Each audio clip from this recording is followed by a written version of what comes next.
সৌম্য যেন মধু, মৌমাছির মতো হাতুর সিং ছুটে যায় বারে বারে।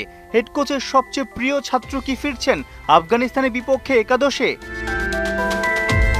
বাংলাদেশ আফগানিস্তান মহারণের আগে সেন্ট ভিনসেন্টের নেটে সৌম্যকে নিয়ে প্রধান ওস্তাদ হাতুরু আর ব্যাটিং গুরু হেম্পের লম্বা ক্লাস। সমস্যা বুঝে সমাধানের পথ বাতলে দিলেন, নাকি সৌম্যের ব্যাটিংয়ে সমস্যাই খুঁজে পাননি বাংলার কোচেরা? বাংলাদেশেই কেবল দেখা যায় বাদ পড়া ক্রিকেটার কিছু না করেই আবার দলে ফেরেন, কারণ একাদশে যে খেলে সেও ক্রিজে যাওয়া আসার মিছিলেই থাকে। তবে কি তানজিদ তামিমের জায়গায় আফগানদের বিপক্ষে ওপেন করবেন আরেক বাঁহাতি?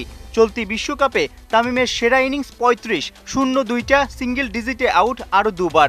সবশেষ ভারতের বিপক্ষে ১৯৭ চেস করতে নেমে তানজিদ তামিম আউট হন ৩১ বলে ২৯ করে। অমন কচ্ছপ গতির ব্যাটিং দিয়ে ম্যাচে লড়াইও সম্ভব নয়।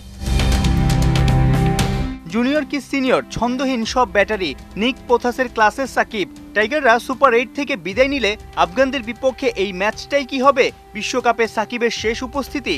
সাকিব যদিও আরও ২-৩ বছর খেলতে চান, কিন্তু ব্যাটে বলে যেই হাল, সুপার অলরাউন্ডার খ্যাত এই ক্রিকেটার চলতি আসরে সুপার ডুপার ফ্লপ। বাদ দেওয়ার দাবিও উঠছে নানা জায়গা থেকে। নেদারল্যান্ডসের বিপক্ষে ম্যাচ উইনিং 50, বাকি 5 ইনিংসেই নড়বড়ে ছিলেন। ভালো বোলিংয়ের বিপক্ষে বিশেষ করে গতিময় ডেলিভারি কিংবা বাউন্সারে সাকিবের রিয়াকশন টাইম শঙ্কায় ফেলছে ভক্তদের। বয়স আর চোখের সমস্যা ব্যাটার সাকিবকে ভালোই ভোগাচ্ছে। ক্রিজে বাঁহাতি ব্যাটার থাকলে বোলিং করতে খুব একটা আগ্রহ দেখান না সাকিব। 6 ম্যাচে উইকেট তার কেবল 3টা। বোলিং কোটাই পূরণ করেননি একাধিক ম্যাচে। বল হাতেও আউট অফ ফর্ম। টাইগারদের বিশ্বকাপ স্কোয়াডের সবচেয়ে অভাগা Shariful Islam. Pace unit lead করার কথা, অথচ প্রস্তুতি ম্যাচে চোট পাওয়ার পর তানজিম সাকিব তার জায়গায় সেরা পারফরমেন্স করেন। তবে আফগানদের বিপক্ষে জাকির আলী কিংবা শেখ মাহিদির জায়গায় শরীফুলকে খেলাতে পারে টিম ম্যানেজমেন্ট।